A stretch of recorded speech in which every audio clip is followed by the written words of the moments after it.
tu vas taper un dessin. J'ai 72 ans. Je suis né le 9 avril en 1937. J'ai commencé le métier à l'âge de 15 ans, officiellement quoi. Mais avant ça, j'allais avec mon père et j'allais passer des journées entières sur l'étang et même à la mer. Dès l'âge de 10, 11 ans. Oui, j'ai fait tous les travaux quoi, dans la mer. J'ai fait le trémage, j'ai fait la traîne, on a fait le verradier, on a fait le boulet de chou qu'on appelait, on a calé des brandines, on a fait toutes sortes, tout le travail qui peut se faire à la mer. Et ça, je l'ai fait pendant 40 ans. Mon père, c'était François Aurel. Au début, il avait appelé son bateau Souvenez-vous, et puis après, il a été obligé de changer le nom, là, parce qu'on s'était mis sur le rôle avec mon frère, et il appelait les deux frères. Ouais, il a quitté le métier, c'est-à-dire qu'il a eu un infarctus, il avait 55 ans, je crois, et là, il s'est arrêté, quoi. Il continuait quand même à nous faire des bricoles avec une aiguille, une navette, pour amener les filets quand ça en avait besoin. Mais le métier de la pêche, il a abandonné quand il a eu l'infarctus en 1955. Mon père, c'était un des seuls du quartier quand même, à naviguer à la voile. Les moteurs, ils étaient très rares à cette époque-là, quoi. Il y avait quelques godilles, hein. Mais enfin, lui, il se servait que de la voile. On faisait le travail dans la mer, on le faisait à la voile. C'était à 48, 49, 50. Parce que moi j'ai commencé à faire la pêche en 52 et je suis allé souvent avec lui quoi. Pendant toutes les vacances, quand j'étais en vacances. Et puis après quand il est venu le moteur, parce qu'après on a acheté le moteur. J'ai commencé à faire la pêche en 52, on a acheté un moteur en 53. La voile nous servait pour le trajet, c'était tout. On partait à la voile, vous voyez, quand il y avait des temps propices quoi. Sinon si c'était bien beau temps, on allait à l'aviron. Mais fait que c'était propice, on partait à la voile, on calait nos filets, et ensuite on remontait la voile et on accostait. Avec la voile, on avait une voile latine. C'était des embarcations là, quand ils ont été conçus à la base. Hein. C'est un peu les mêmes qu'il y a maintenant, vous voyez. Là. On appelait ça des bêtes. Elle faisait à peu près 20 pans, c'est-à-dire 20 fois 25 cm. Quoi. Voilà, il y avait un gouvernail qui servait de quille. Hein. Et ensuite, on naviguait avec. Il y avait un trou dans le banc, et ainsi que de la pelle à molle en bas pour pouvoir le tenir. On hissait la voile et on travaillait comme ça. Une voile latine, voyons, on l'a montée en tête du mât, et voilà. Et puis, quand il y avait trop de vent, elle tombait un peu, quoi. On la mettait à mi-antenne. Hein. Oh, vous savez, c'est simple. On l'avait en permanence, on avait le mât en permanence, hein, vous voyez. On avait une poulie en haut du mât. Et on la mettait à la main. Hein. Et puis après, on se servait de l'écoute et voilà. Une fois qu'elle était matée, c'était fini. Une voile, il suffit de ne pas la faire flotter et vous faites du chemin. Un bon navigateur à la voile, quand vous voyez le voile qui flotte, c'est qu'il n'est pas bon. Il faut que toujours que votre gouvernail quoi, vous tire dans le bras, vous voyez.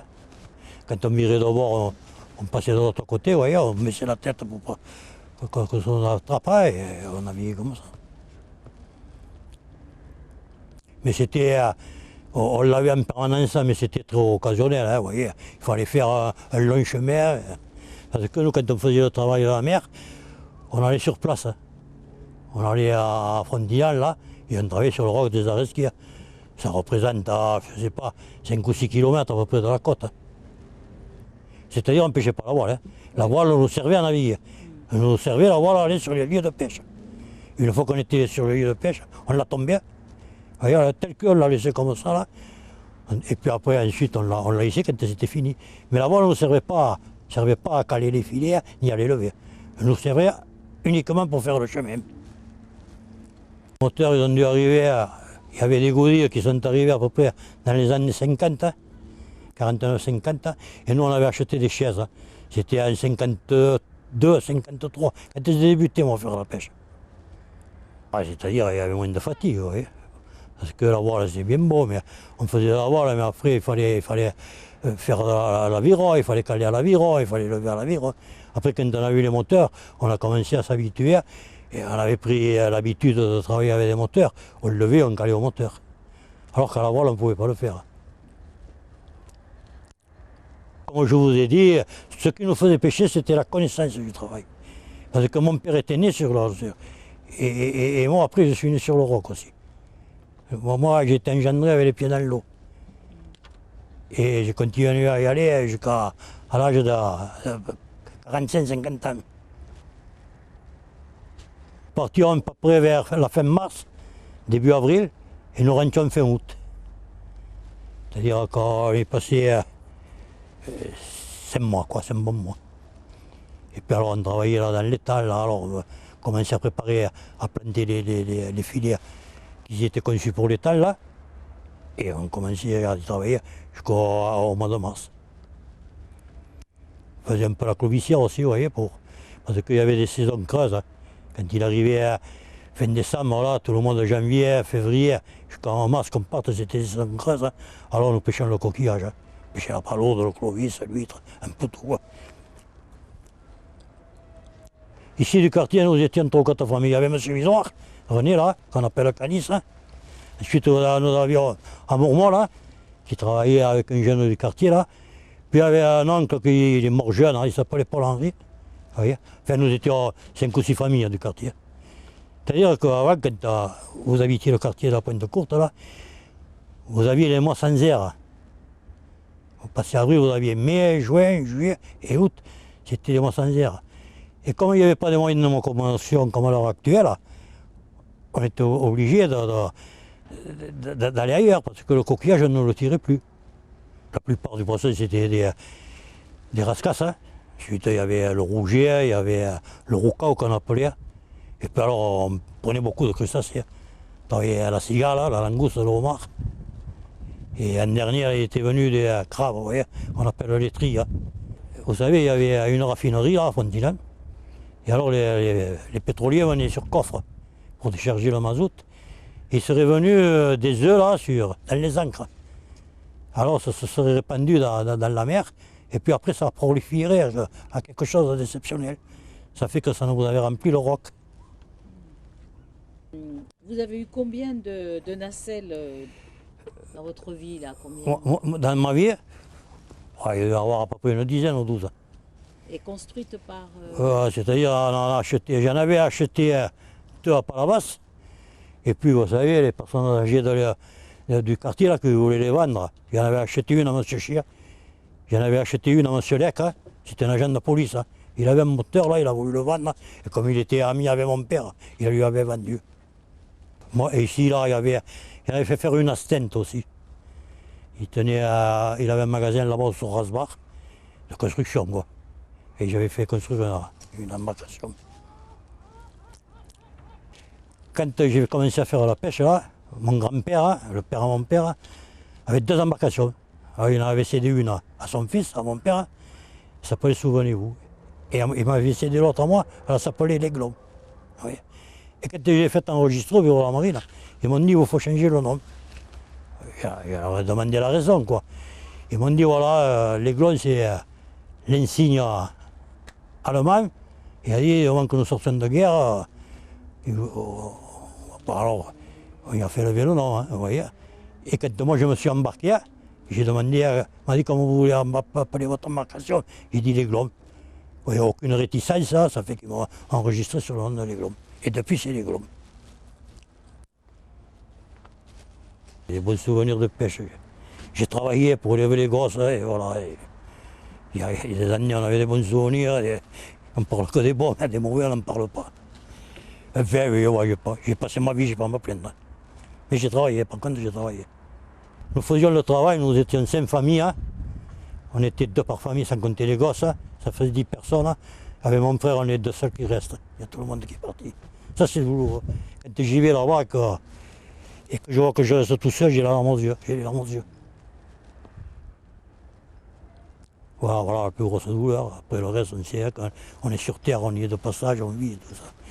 Mais en fait, quand je vais là-bas et que j'y ai passé ma vie et qu'on était tous les jours 10 à table, ça m'a fait quelque chose, quoi.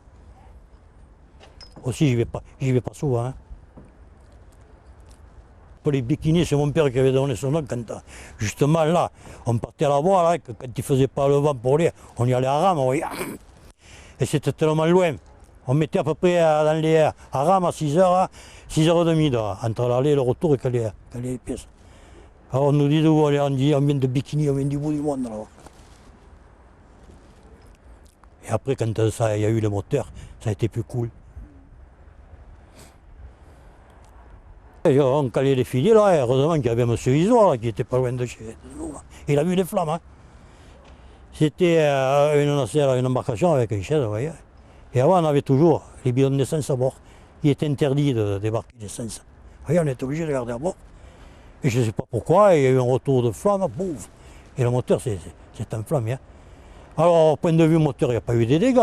Mais en fait, toutes les durites, vous voyez, elles étaient en caoutchouc, en nylon, là, elles ont toutes fondu. Et quand on a cru de repartir, on ne pouvait plus. Et M. Isoire, qui était à peu près à 1 km chez nous, qui a vu les flammes, il est venu nous chercher. Voilà. Parce qu'en principe, vous voyez, il y avait toujours un pêcheur dessus. Quand c'était l'heure d'aller caler, les 10 ou 12 pêcheurs qu'on faisait le travail, il y en avait toujours un à proximité pour. Ça faisait signe, ou parce qu'il n'y avait pas de téléphone portable comme maintenant. Voilà, c'est des choses que, autant ils en abusent les jeunes, hein, mais c'est une chose qui était très utile. Quoi. Vous partiez, hein, vous auriez pris un portable, voilà, je suis tombé en panne. On voyait la terre, où on travaillait, on voyait la terre. Hein. Et puis on avait des repères. Hein. On avait tout ce qui dépassait dans la mobile, c'était des repères. Vous aviez le cracking, vous aviez la torche, vous aviez les bagues, vous aviez. Vous voyez. Tandis que maintenant, s'il me faudrait retourner, je me perdrais. Il n'y a plus rien. Maintenant, on a travaillé toute la vie avec des emmers, quoi, qu'on appelle.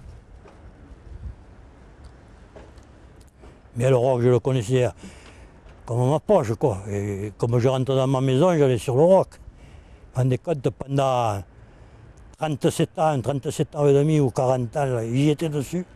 6 mois de l'année. Vous savez, c'est comme ils étaient les rochers. Hein. Ça doit faire à peu près une dizaine ou 12 km de long. Sur 5 km de large. Si c'était à refaire, oui, je recommencerais, bien sûr. Nous ne sommes pas allés à l'école. Hein. Ah oui. Moi, quand je suis parti, ça a été l'évacuation. On est parti réfugiés là, du côté de Saint-André de Sangonis, là. Puis je suis revenu, je suis né en 1936, je suis revenu en 1945. Vous voyez, j'ai commencé à aller à l'école, mais 5 ou 6 ans après, j'ai arrêté. J'ai arrêté, j'étais avec mon père, c'était rentable. Plutôt que, vous voyez, ça fait que j'ai continué à aller là. Par contre, après, j'ai eu 2 filles et un fils, et j'aurais dit de faire autre chose. C'est que le marasme qui se passe dans les temps, là, maintenant, je le voyais venir. Et puis, j'en ai informé des gens. Et les pouvoirs publics, tout ça. Mais figurez-vous, l'État, il est très riche, mais on est en train de le perdre. Et c'est ce qui s'est passé. Même il n'est pas perdu pour tout le monde. Ils arriveront à y faire des choses. Une fois, là, je me rappelle, il était venu, Patrice Martin, là, il avait été champion du monde de ski nautique. C'était un gars, il était du côté de Toulouse, là. Il était venu, là. Il a dit, c'est le plus grand plan qu'il y a en Europe. On peut y faire de tout. De la planche à voile, du ski nautique, du pédalo, de tout ce que vous voudrez.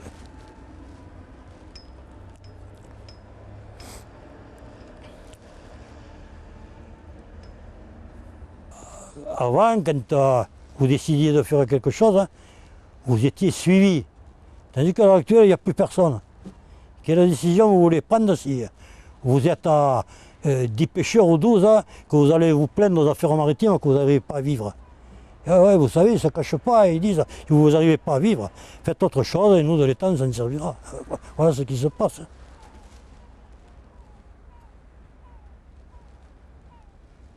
Et bien sûr, ceux qui se sont beaucoup occupés de l'État, je parlais dans les politiques, ils n'y entendent rien. Vous voyez, bon, moi, je peux vous dire à l'heure actuelle qu'il va faire une série. Vous voyez cette série de Wotan là qu'il fait là? Eh bien, il y a 10 jours que je l'ai prévu. Il y a des jeunes qui font de la pêche hein, et qui prennent des sèches. Vous voyez? Alors il est comme elles sont prises. Mon dit, ils sont prises du large vers la terre. Alors quand vous avez les sèches qui sont prises du large vers la terre, eh bien c'est qu'il va faire du beau temps et elles s'attirent. Et quand c'est le contraire, qu'elles sont prises de la terre vers le large, c'est qu'il va faire du mauvais temps et qu'elles vont vers le large. Ça, moi, je le sais. Hein.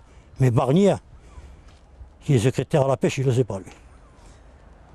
Quand vous prenez, on appelle ça un ronclavélier. c'est un turbo qui a des clous dessus. Là.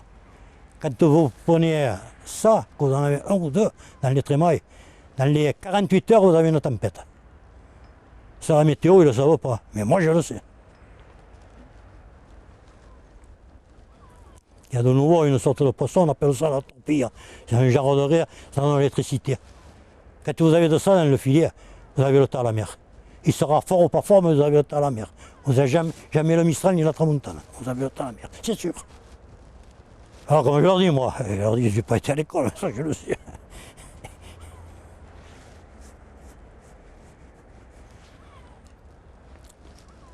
Comme si même à l'étang vous êtes là, vous êtes un néophyte, vous voyez les Pyrénées, et vous pouvez dire dans les 48 heures, on va avoir de la pluie.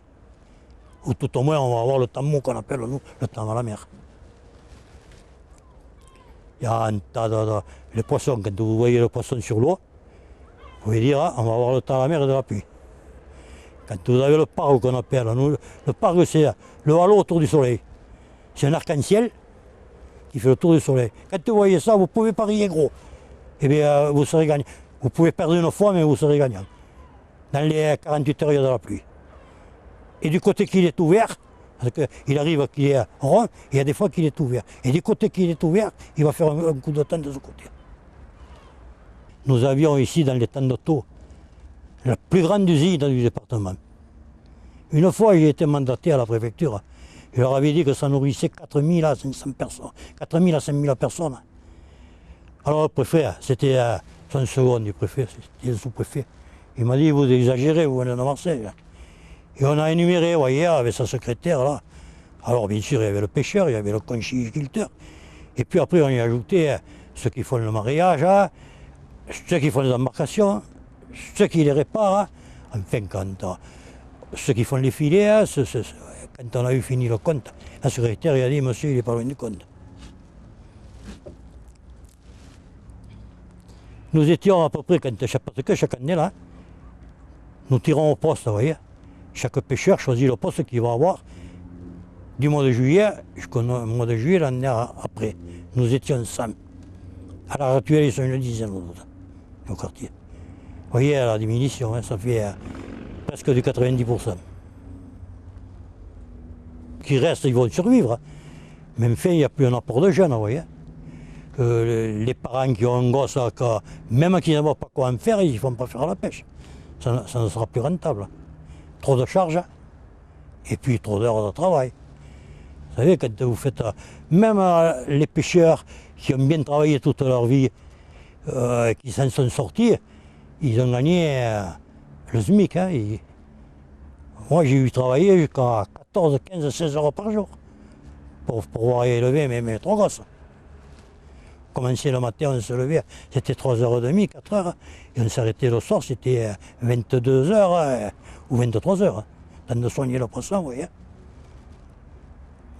Et alors maintenant, bien sûr, il n'y a pas le poisson pour travailler jour et nuit comme on travaillait nous. Alors heureusement que quand il y a eu les événements de 1968, on a demandé aux pêcheurs pour quelle raison ils faisaient une grève. Quand on fait une grève, il faut en tirer les conclusions et savoir pourquoi. Alors on avait demandé qu'ils nous fassent des parts. Alors ils avaient fait, pour chaque industrie maritime, ils avaient fait des tables, vous voyez, au large de Bouzy, de Metz, jusqu'à Marseille. Et ça a un peu sauvé le quartier. Mais ça ne suffit pas. À l'heure actuelle, ça ne suffit plus. Vous voyez pas, il faut des bassins, il y a des normes européennes qui... Ça n'a pas pris comme... C'est-à-dire, je ne sais pas, j'ai l'impression qu'on veut saboter le travail de la pêche et de la conchyliculture. Il y a plus de 20 ans que je tire le signal d'alarme. J'ai vu disparaître, dans les temps de taux, 10 sortes de poissons. J'ai vu disparaître la plane, j'ai vu disparaître le turbo, j'ai vu disparaître le passard, j'ai vu disparaître les sols, il y en a très peu. Les trois premières choses que je vous dis, ça n'existe plus. Vous voyez. Puis maintenant, il reste quelques rougets, mais pas comme avant. Alors je leur dis, mais faites-vous, il y a quelque chose au fond de l'eau. Ce n'est pas normal que le poisson qui vit entre deux eaux en surface, il y en a autant qu'avant, et que ce reste est disparu. Alors demandé à faire des analyses, mais il n'y a personne qui m'a écouté. Je veux dire. Ils ont l'air de s'en foutre de la pêche. Et qu'est-ce qu'ils vont mettre à la place? Oui, ils mettront des planches à voile, ils mettront des voiles. J'ai lu aujourd'hui sur le journal là, qu'à Metz, au mois de juin, vous avez quelque chose de gigantesque là, qui se prépare. Et alors ça remplit les hôtels, ça remplit les restaurants, et nous on ne remplit rien du tout.